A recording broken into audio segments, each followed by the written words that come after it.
¿Qué tal, chicos? Continuamos con la cuarta parte de nuestro tema. Vamos a hablar ahora de las obras del segundo gobierno de Agustín Gamarra, también conocido como la reacción conservadora, ¿no? Y vamos a hablar de la primera obra. Se realizó el primer contrato para explotar el guano de las islas. Recuerden ustedes que ya en el mundo estaba de moda utilizar como fertilizante para los suelos de cultivo el excremento de las aves guaneras. Se hizo un examen acerca de de un examen de laboratorio acerca del excremento de las aves guaneras de distintos continentes y se dio como sorpresa de que justamente el excremento de las aves guaneras de las costas peruanas son los de mayor poder, ¿no?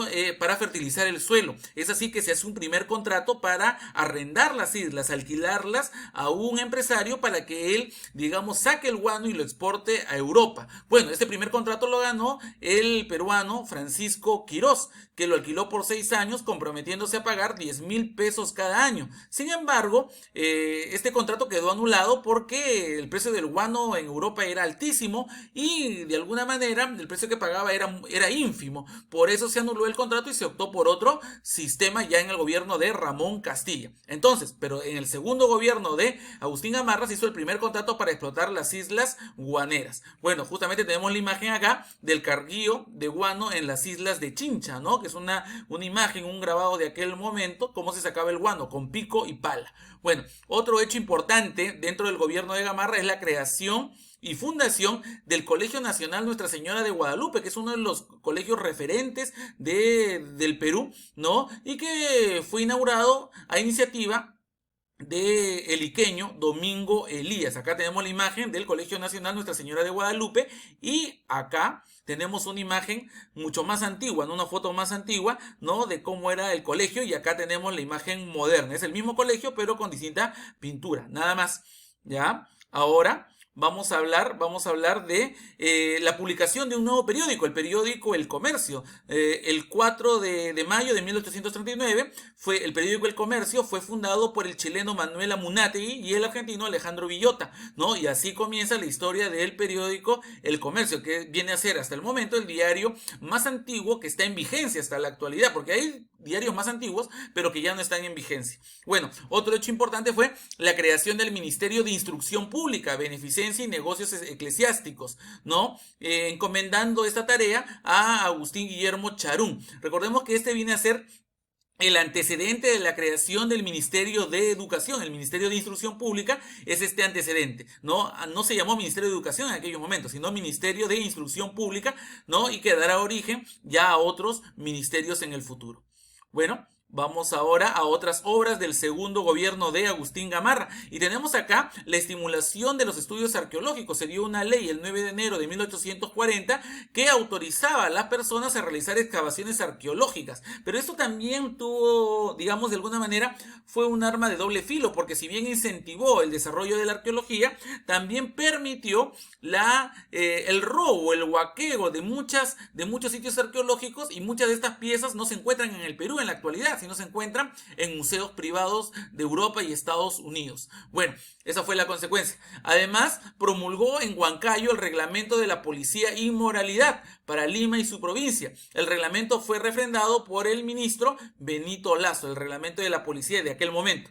En el año 1840 también empezó la navegación a vapor por las costas del Perú. Como había un intercambio comercial muy dinámico entre Perú y Chile, ¿no? El norteamericano William Wheelwright, ¿no? Solicitó al gobierno el privilegio de establecer una ruta comercial entre Perú y Chile, ¿no? Para eso, eh, compró dos barcos a vapor, ¿no? El famoso barco Perú y el otro barco Chile, que eran dos barcos que hacían justamente el comercio de peatones y mercancías entre Perú y Chile. Justamente tenemos la imagen acá también del periódico El Comercio, el diario comercial, político y literario de aquel momento, ¿no?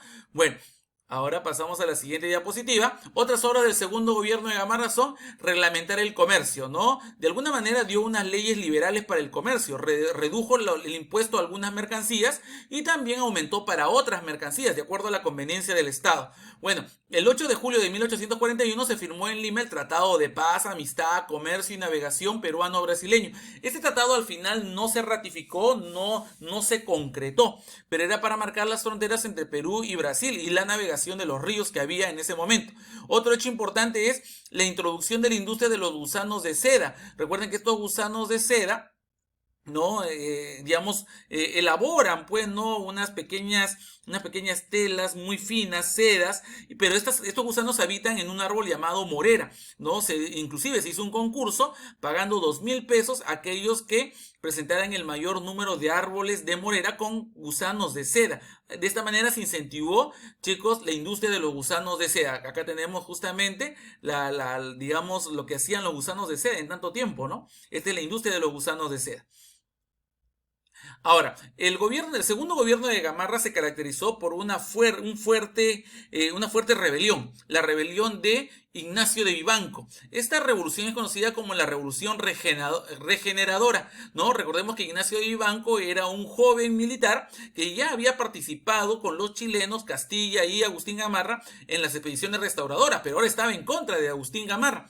Así se le llama al movimiento de Vivanco, el caudillaje militar joven. Era un joven militar que dirigía batallones y representaba a los jóvenes militares de aquella época, ¿no? Él era un intelectual, un académico, ¿no? Y pertenecía a una familia muy importante, de mucho dinero. Él era prefecto de Lima. Agustín Gamarra lo nombró prefecto de Lima como gobernador de Arequipa, ¿no? Sin embargo, él conspiró contra el gobierno de Gamarra, ¿no? Y se le unieron muchos jóvenes a la insurrección, al levantamiento, llamándola Revolución de la Regeneración. Sin embargo, esta revolución no tuvo éxito. ¿Por qué?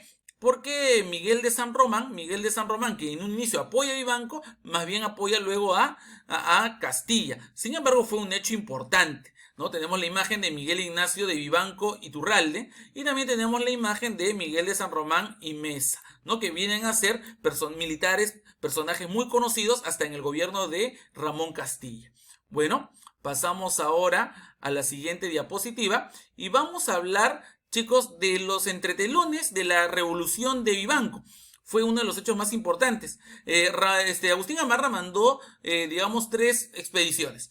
Primero, la dirigida por Ramón Castilla hacia el Cusco para atacar a Vivanco. Luego Antonio Gutiérrez de la Fuente, que era su amigo, para atacar a Vivanco en Arequipa. Y luego la tercera expedición dirigida por el mismo Agustín Gamarra, dirigida hacia Arica, no hacia el sur. Bueno, Castilla llegó al Cusco el 13 de febrero de 1840 y se reunió con San Román y marcharon a Arequipa. Pero cuando marchan a Arequipa se le unen también Torrico y también Gamarra. Al final, Vivanco sorprende al ejército de Gamarra, Torrico, San Román y Castilla y los vence en la batalla de Sicuani. Sin embargo, no fue una batalla determinante. ¿Por qué? Porque Vivanco se va a dirigir a Arequipa y va a dejar encargado el ejército a Juan Antonio de Ugarteche.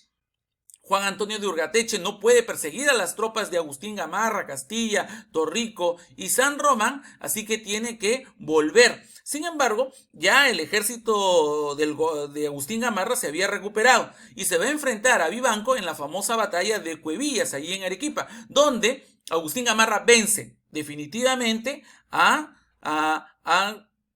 Ignacio de Vivanco. La batalla de Cuevillas fue una lucha directa entre el lugarteniente de Agustín Gamarra, que era Ramón Castilla, contra Ignacio de Vivanco, y ahí justamente nace las rencillas entre ellos. Recordemos que Vivanco también va a desatar revoluciones cuando Castilla es gobernante, ¿no? Cuando ya es presidente del Perú. Bueno, de esa manera, con la batalla de Cuevillas termina la insurrección o levantamiento de la revolución generadora de Vivanco.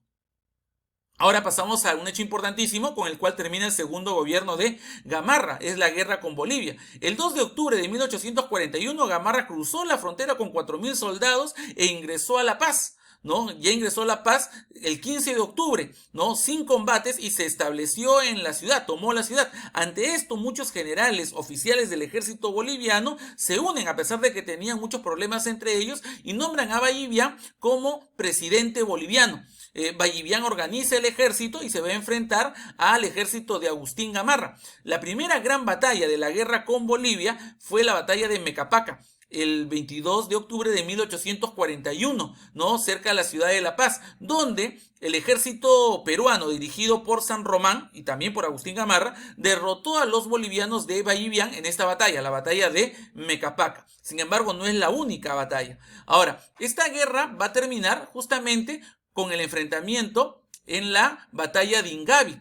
El 18 de noviembre de 1841 se realizó la famosa batalla de Ingavi, donde el ejército peruano va a ser derrotado por el ejército de Vallivian. En esta batalla muere Agustín Gamarra. Gamarra estaba apoyado por Miguel de San Román y también por Ramón Castilla, ¿no? Se habló de un abandono de San Román hacia Agustín Gamarra. Otros dicen que no entendió el mensaje y por eso fue asesinado Agustín Gamarra. La batalla duró solo apenas 50 minutos y la derrota peruana se debe a tres factores. Primero, la derrota peruana ante Bolivia. La relativa superioridad de los fusiles hannoverianos usados por los bolivianos. Se calcula que había como 2 docenas de fusiles que tenían los bolivianos, que eran fusiles muy rápidos y fue una sorpresa para el ejército peruano.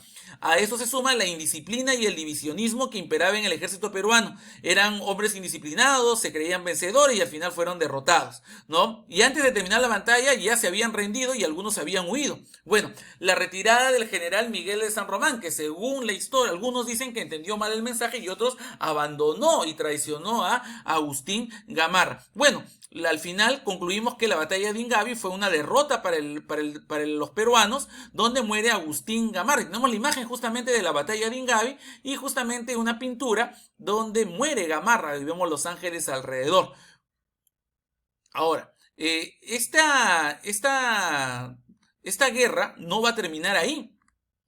Recordemos que el final de la guerra con Bolivia sucede lo siguiente. Manuel Menéndez Gorosabel, que era el presidente del Consejo de Estado, algo así como el vicepresidente, asume reemplazando a Agustín Gamarra debido a su muerte y él decide proseguir con la guerra. Los bolivianos en ese momento invaden el territorio sur del Perú, invaden Puno, invaden Moquegua, invaden Tacna, Arica y Tarapacá. Si no fuera por las montoneras de Tarapacá, las montoneras guerrilleras, chicos, los bolivianos invaden todo el sur peruano. Se da la batalla de Tarapacá el 7 de enero de 1842. En esta batalla, bueno, prácticamente no hubo ganador. Lo que sí se sabe es que los guerrilleros de Tarapacá, con algunos oficiales peruanos, detienen el ataque de los bolivianos. Los bolivianos no persistían mucho en el ataque, es así que se firma un tratado de paz, el Tratado de Paz de Puno o el Tratado de Paz en Ácora, Puno. En ese Tratado de Paz, firmado el 7 de junio de 1842,